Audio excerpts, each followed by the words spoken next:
Stop trying to be perfect the first time.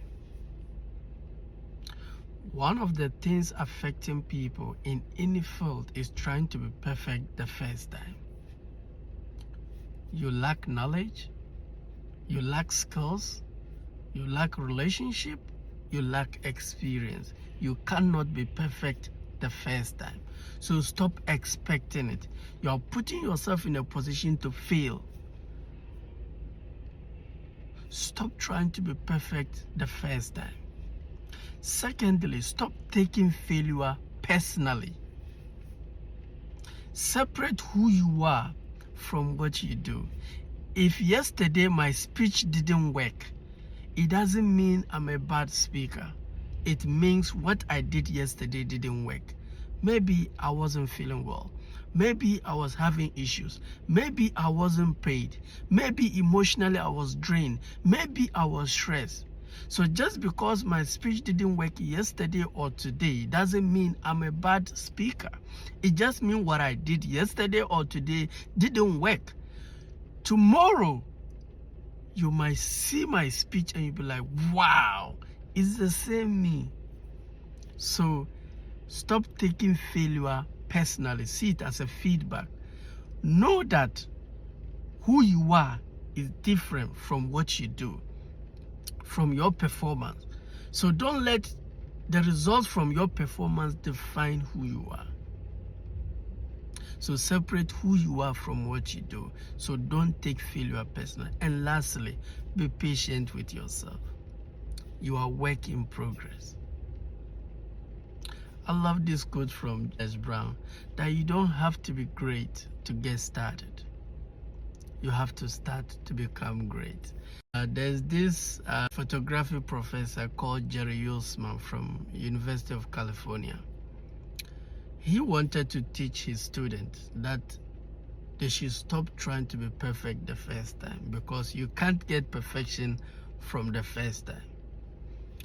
So he decided to group his students into two groups: quantitative group and qualitative group. The quantitative group, he told them they are allowed to take several pictures, a lot of pictures, and out of it they should come out with one perfect picture. In fact, he said he's going to grade them based on the total number of pictures, the quantity of pictures they took. So for example, if they take 100 pictures, he gives them A. If they take 90, he gives them B+. But with the qualitative group student, they are only allowed to take only one picture. They can think about it, they can rationalize it, they can study it. They are not allowed to practice. No, they are only allowed to take one perfect quality picture. They should be perfect the first time. The first of their pictures should be perfect. But the other ones, they are allowed to take series pictures, and they should come out with one perfect to present for their evaluation. So they went on and started. The quantitative group, their first 10 picture was very bad, 20 picture very bad, 30 picture was bad. Their 40th picture, they start to see beauty. Their 60th picture, there was niceness, the quality. Their 80th picture, they nearly stopped at 80 picture because it was so nice. But they had to continue if you want A+. 90th picture was better than the 80th. The 100th picture was a masterpiece. They presented it for their assessment, to be assessed. Now the qualitative group, they were thinking, studying, rationalize things, because they have to come up with something perfect the first time. So they have to take time. They were thinking, trying their best. Finally, they also came out with their first picture. So Jerry Yulsman and all the other university professors, they gathered all the pictures, they assessed them, evaluate them, and the best picture, the best quality picture came from the quantitative group. Because as they were taking the pictures, they were learning editing, they were learning lighting, they were learning how to put a picture in a dark room and position it. They were learning positioning. They were learning things, and they were becoming better. They were improving. Finally, they came out with the best picture. So the conclusion of the study was that quantity leads to quality. The number of times you do something, the better you become. So I'm amazed at people trying to get something perfect the first time. Even if it is investment, you cannot be perfect the first time.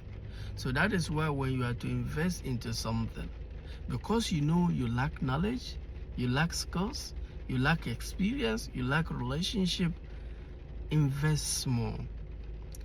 Not to make profit, but to learn the business. Because at the end of the day, the business is your understanding. So stop trying to be perfect the first time, because once you have that, you won't even start. And trust me, people who are doing always, they're always going to be better than you. So the number one lesson I learned from quantity lead to quality experiment is stop trying to be perfect the first time. That's why in investment, I always tell people, stop trying to take a loan to invest in business the first time. The reason why Apple computers can go and pick a loan of 6 billion to invest into the business is that anytime Apple as a company is about to come out with a product, customers go lie down waiting for the next day to purchase the product. They have customers. So when they pick a loan to invest, they know after a short period of time they are going to make their money. Now this is your first time, you don't have customers. You lack knowledge, you lack experience, you lack relationship, you lack skills. Then you go and pick a debt and you put into that. Notice it's gonna break you. Business really is not picking money to put in. No, it's the understanding, the skills, the experience, and the relationship. Today, if Mark Zuckerberg should lose Facebook, he's going to create another one.